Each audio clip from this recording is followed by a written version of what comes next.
So I had the privilege of meeting with Diane and talking about her life. And I kind of wanted to sum it up that she describes herself as a lover of life, a hugger, an activist, and a builder of connections. She will tell you about how she connected to a home intruder and how she has spent her life running her own show and being not only a single parent, but also a parent of a transgender child. She is a descendant of a slave, but she's earned her PhD, and she's earned her PhD, not but, sorry about that. And I do think Diane has a story worth telling and worth listening to. So welcome, Diane. Give me that piece of paper so I'll make sure I cover all this. Well, it's great, and I really appreciate that you're taking the most precious resource that you have, which is your time, which is your life. And you're willing to share it with me and think that maybe I will say something that will in some way connect us and enrich our lives. So that's wonderful. I thought about how I could put this together so that we would be a network, a family enlarged. So I thought I'd tell you a bit about my family and who gave birth and raised me and some of their values. And then I thought, because I chose this church, because they care about people in the community who may not look like them, act like them, or think like them, but know that they have as much right to exist as they do. And so I joined this church. I now consider you my family. I actually came here to die. You know, I thought, okay, this polio stuff, I don't know if you guys know about polio, but anyways, some people go backwards, and I was one of those. And so I said, okay, God, it's time. I'm ready. I'm going to Davis. 15 minutes from one border to the other, I can have a good time on my way. So I got started, and I'd come and I'd sit out on the little chair that was out there, bench, and people would let me hug them and kiss them. I like to do all the intimate stuff, you know, and gee, what do I need a man for? I got this whole congregation. I had a great time. I also enjoyed working with our anti-racial group and the many things that we took on to try to make life better for other people. So I will be quoting some of the things that I studied and learned here, and that you did too, that made my life better and made other Black people's lives better.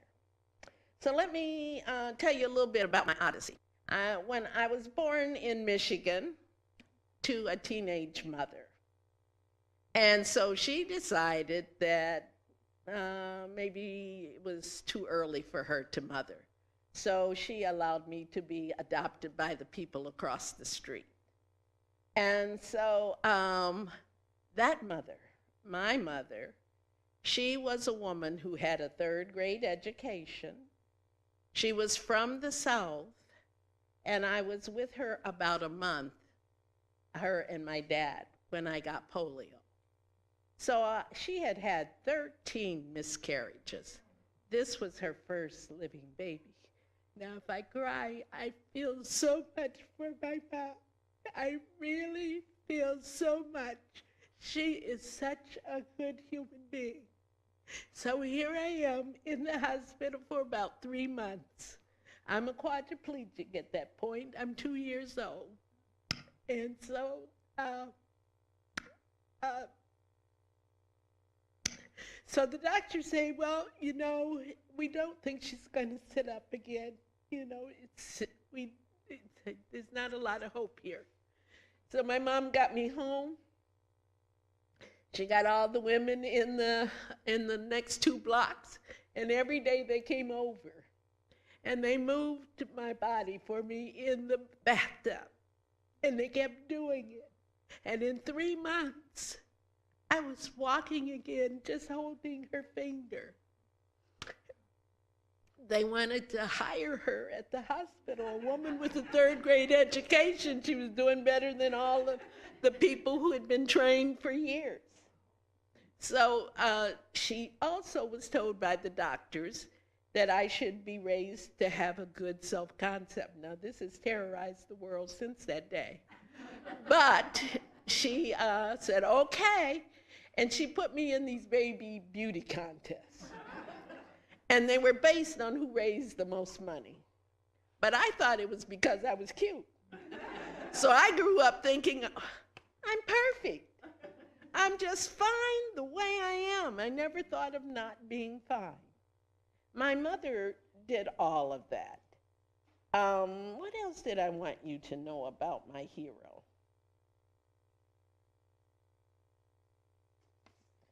She married a man with children.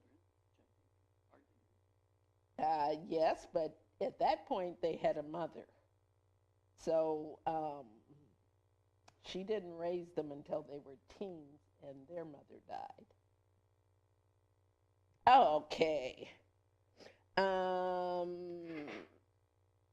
My mother, yes, thank you, was married by the time she was 11. By the time she was 12, she realized that was a mistake. So she divorced him and tried one more time, and she was married for her second time when she was 13. She got so many beatings from those two marriages that she decided, this cannot be the answer. This cannot be.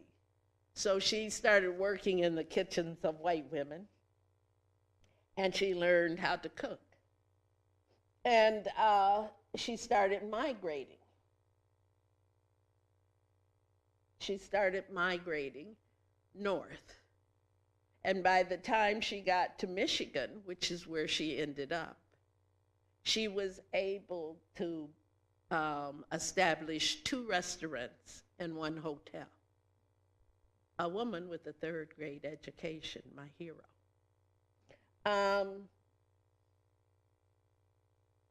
So that's Mom. Now, Dad, he was a very kind person. I liked him an awful lot. Every Sunday, we'd get up and we'd get in his bed and we would read the New York Times together. And we'd have our morning chit-chats. And he was the kind of man that had a lot of mother in him. I remember we were redecorating our kitchen, and I went with them to select the appliances, and I saw the most beautiful idea. It was pink and black polka dots. I just knew that was it. We had to have that in our house. And my dad, oh no, it can't be. Now, the house that I grew up in,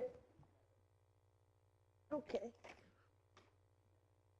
the house that I grew up in was somewhat of a castle. And it had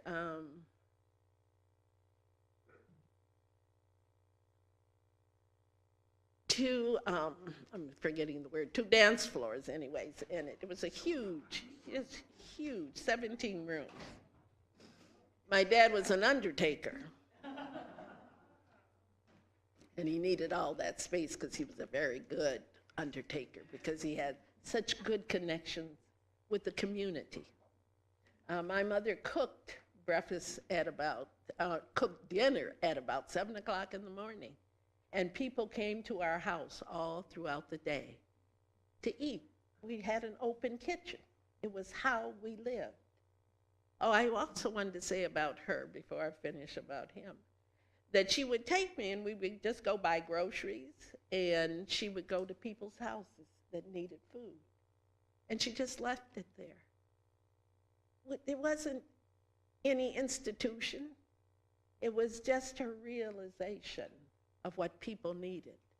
She picked people's children up off the street and brought them home. We had 13 extra kids in our house, not all at the same time, but children who needed someone to care for them.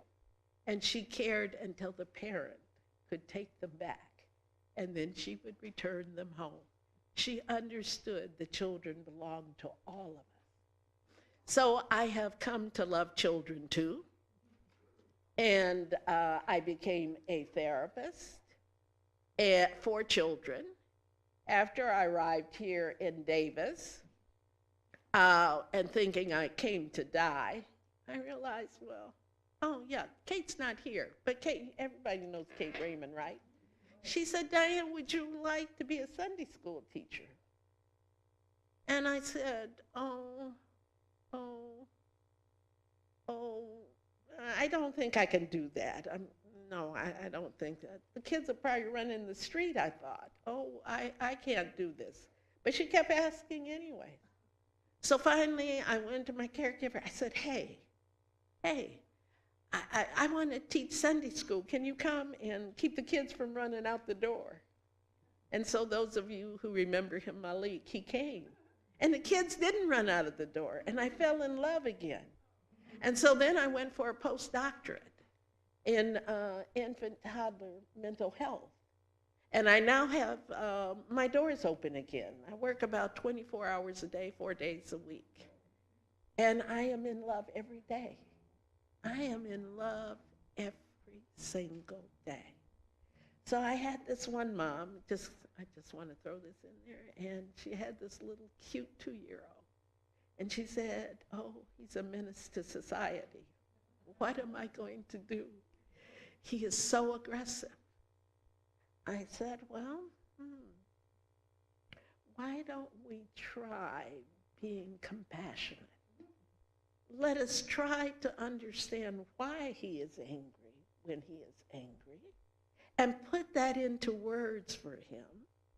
And then let's try to see if we can come up with some suggestions of other behaviors that might work for him. I said, you've got a thinker here. He thinks, he doesn't act just because you tell him. At 2, he's already thinking about his choices. We need to communicate with him and let him know we understand. Now, she's obviously a good mother because in 2 weeks this was working. He loved knowing that she understood what was going on with him, and she wasn't spending all of her time correcting him. Oh, we doing on time, so I know. Okay. So is Joyce in the room? Yeah, Joyce. I got you in my presentation. Yeah, because I thought that was the way to bring us closer together. You remember I told you my mother migrated from North Carolina to Michigan, and then she built those restaurants in a hotel. Well, Joyce, I have an email here from you. I apologize for not responding earlier, but I have been following the threads of the email and concur with the ideas. The only more specific suggestions I have is to organize discussion not only of the community book, The Warmth of Other Suns by Wilkerson, but also the new Jim Crow by Michelle Alexander. Now, do you all know what The Warmth of Other Suns by Wilkerson is about? What's it about? That's right, the Great Migration represents the largest internal movement of any group in American history. In The Warmth of Other Suns, Isabel Wilkerson, chronicle of this crucial event, writes, it was during the First World War that a silent pilgrimage took its first steps within the border of this country. The fever rose without warning of notice, or much in the way of understanding by those outside of its reaches. It would not end until the 1970s and would set into motion changes in the North and South that no one, not even the people doing the leading, could have imagined at the start of its dream. or dream would take nearly a lifetime to play out. That was my mom. She was leaving poverty, and she created wealth. My foundation. What a wonderful person.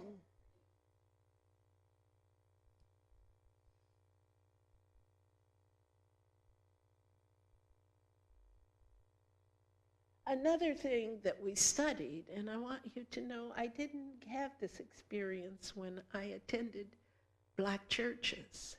And I am so proud of this community that we focus on the things which need to be corrected in our community to make life better. To go on with that, not only could you be killed for transgressing the nebulous and arbitrary social requirements of Jim Crow, but you could also be killed for starting a business. Can you imagine? Accumulating wealth and otherwise trying to improve your situation. Economic opportunities were sparse. Got my stuff in the way here. The war had destroyed the South's economy and sources of wealth.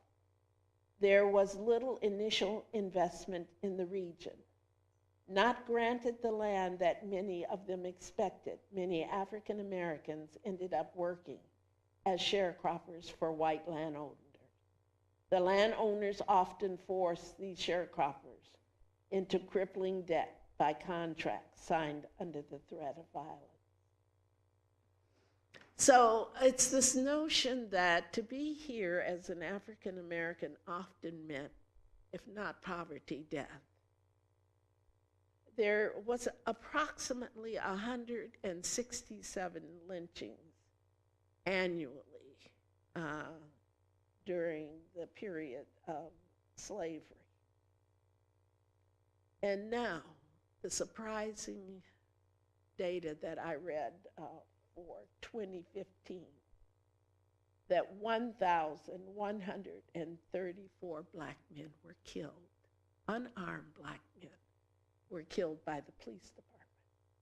So in some ways, it looks like things are worse than what they were. I don't quite understand how we have more shootings than we had lynchings. I am trying to make sense out of that. We're studying so hard. We're working so hard to create mutual compassion. How is it that we are killing more people than we did during the time of slavery? So I want to bring someone else up here. I hope I didn't lose it. Ah, yes. She's not here today, but how many of you know Casey Robb? Casey Robb is a member, and she has 2 kids. So her daughter had a project to do about 3 or 4 years ago, and they wanted to do it on racism.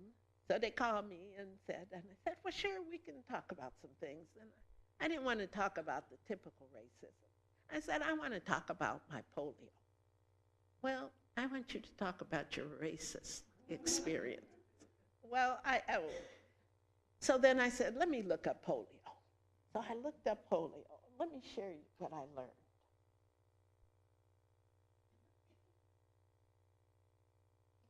Okay, this is in May of 1939. This guy, O'Connor, director of the National Foundation for Infantile Paralysis, announced that the foundation would build and staff a polio center at the Tuskegee Institute. Now, the reason why he's going to do that is back in my days, they thought polio was a white disease. So black people didn't get treated for it.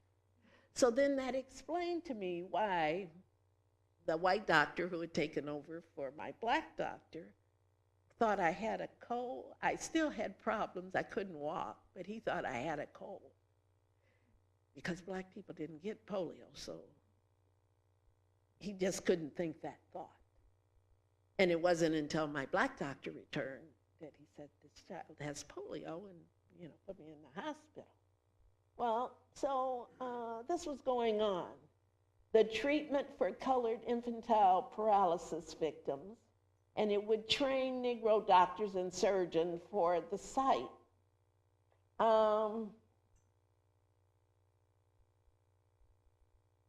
O'Connor boasted it would help hundreds of children who might otherwise be doomed to a lifetime of crippling polio.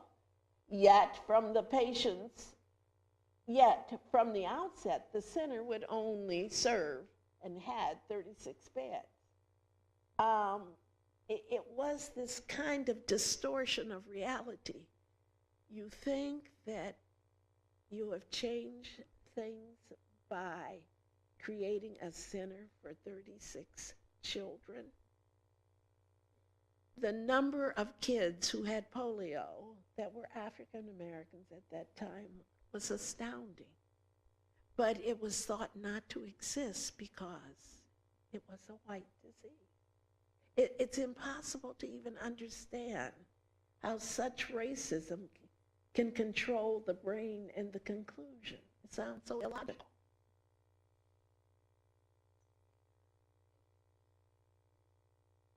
The center opened with much fanfare in January 1941. It marked by a ceremony broadcast nationally on the radio. And a special message read at the event, President Franklin Roosevelt extolled the Tuskegee Center as a perfect setting for a hospital unit to care for infantile paralysis victims.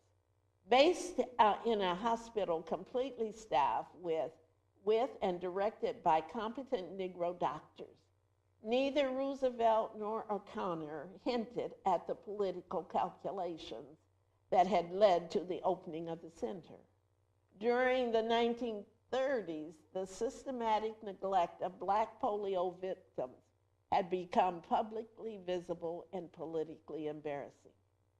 Most conspicuously, the Polio Rehabilitation Center in Warm Springs, Georgia, which Roosevelt himself, a polio survivor, had founded, accepted only white patients. This policy reflecting the ubiquitous norm of race-segregated health facility. So I shared this information with my little girl, and I had pictures and all kinds of things that she could ask me about, and we could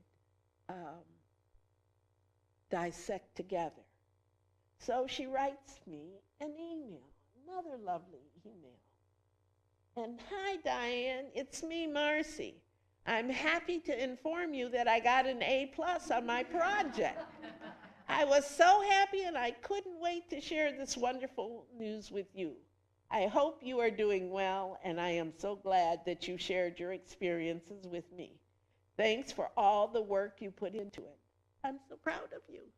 So we are proud of each other. But you see how I have knitted into this community of people. And I never knew that I didn't get treated because I was black, but it seemed important when I learned it to know it and to begin to understand in a more deeper way what the racist mind, how it performs, how it puts data together. And I got that here, how important you are. And so I don't know where we're going from here, but on we go. So I like to tell you one of my favorite experience from elementary school. So a little white girl comes to our school. And she's very quiet, shy. So the kids decided to pick on her, bully her. So I said, okay, I'm not having this. So I go up to him and I said, you stop picking on her. One little push and I'm on the floor. Oh, Jesus. What am I going to do now? I came here to take care of things. What am I going to do? I said, well, I'm on the floor. Let's bite ankles. So I went around and I bit ankles. And then they all ran away. I got up in the group watching, and whenever you have a fight like this, there's always a group collects. And they declared me the winner. Yes, they did.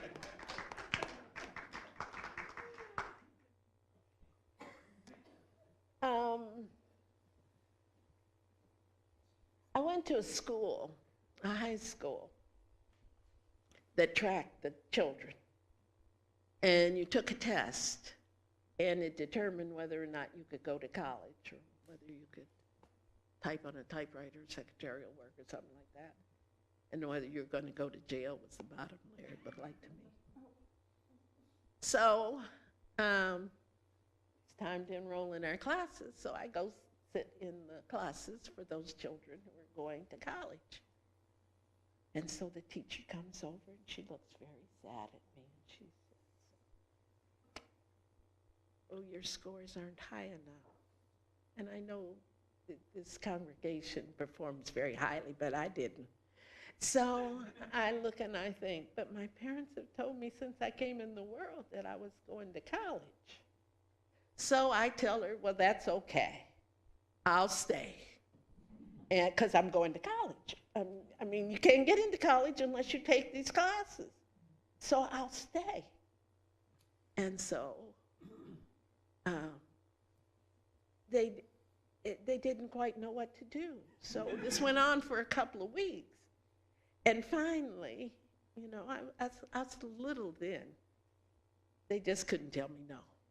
So they said, okay, you can stay, but you're on your own. I said, that's good. And I talked to the students. I said, I don't want any help. Either I know I can do this. I know I can do it. I'm going to stay. So I stayed. Now, what you have to know about me is I didn't read a book until I got to college. We didn't read at my house. No, not a lover of education. We did our things differently. And as I said, my mom was only third grade, and I was walking when other children could. I have to sort of divert from my own thinking. What we learned about 12 years ago from Reeves Research Institute is that if you do move a person who has a broken neck, if you move their body parts that would normally be frozen, paralyzed, that there is a spot in the spinal cord that will remember when it can't get to the brain. And so by moving them, you actually transfer that data there, and you will move. I walked from my spinal cord, not my brain. And my mother discovered that, but didn't have any words to tell you what went on. But intuitively, just occurred to her, I should collect these women and help this child. So we have a different way of knowing. Anyways, I could go on and on about that, but I won't.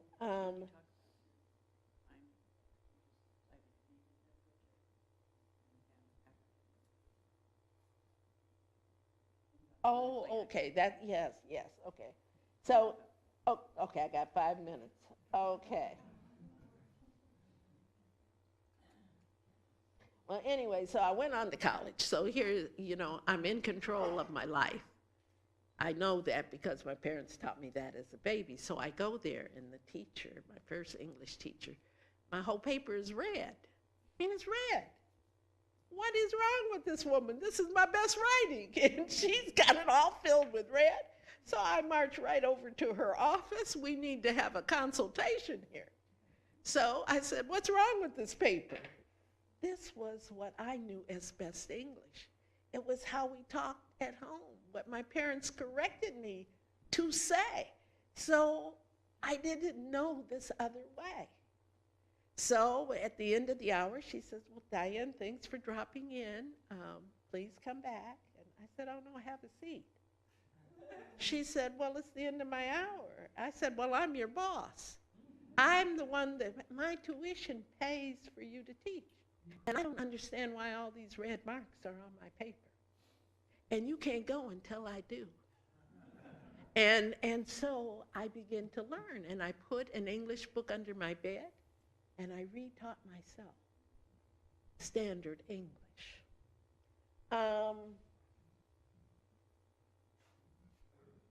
So I'd like to say, after I got through school, I ended up setting up the first infant toddler daycare center in San Diego. It became the model for the city.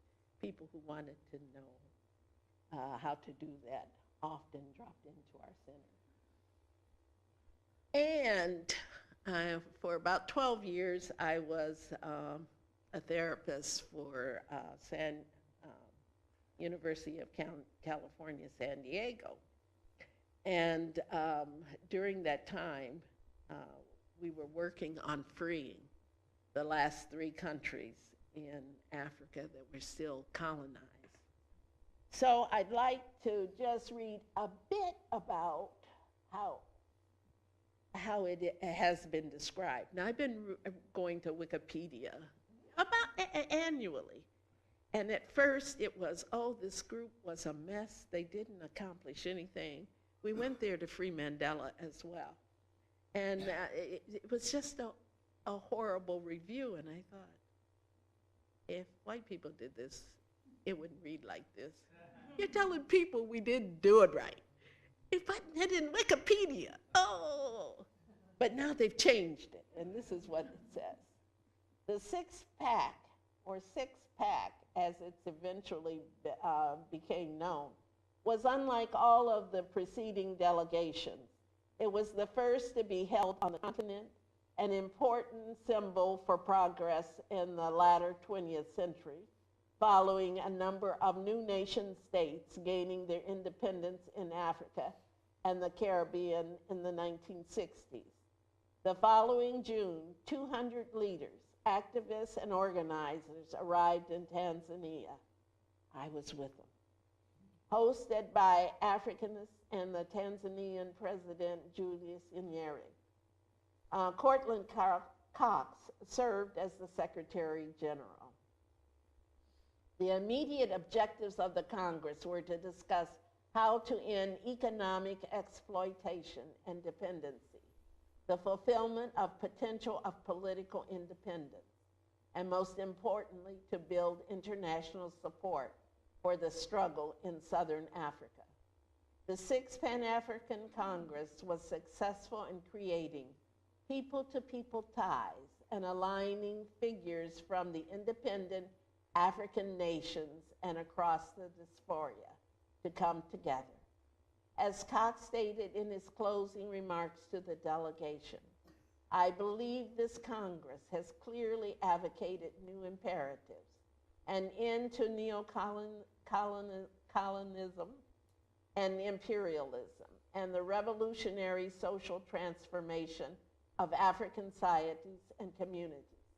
I think this Congress has ratified the validity of African people meeting to chart a political course for our common problem. We as African people still have an obligation to continue our most important contribution to human advancement, the building of a strong, just Africa, and the forging of a united African people. And I know that this congregation and this church would support the objectives of a country becoming just. It is also something we need to work on here, I think. So anyways, a lot more will come about Africa, and I already asked for your support. There are many resources that are there that are important to the Western world, the industrialized world, and they will want to colonize them again, but it will be an economic colonization this time. And we dearly need the help of other people. They've already found ISIS over there. They moved from Syria to, I have to laugh at Americans sometimes. We say some stuff that I consider a little, I don't know the word. But at any rate, I'm finished with that, and I ask you for your support. I will tell you something else. You won't, can you see this? Okay. I'm going to send it around. I built this house. I decided that I should also be a contractor. And I decided that I should design my own home and then proceed to build it. Now, I know nothing about anything, and I can hardly add 2 and 4. So, but I'm going to build this house. And indeed, I did. It's very interesting. It turned out that the man who designed the house, he was paralyzed from the waist down. Everybody who worked on this house ended up being disabled in some visible fashion or another. It just happened that way. So anyways, I built the house of my dreams. It actually has the same dimensions as that other house that I passed around, the one I grew up with. So it looks different, but it has the same dimensions. So anyways, that's the end of my story. Thank you, Diane. Okay. Very moving.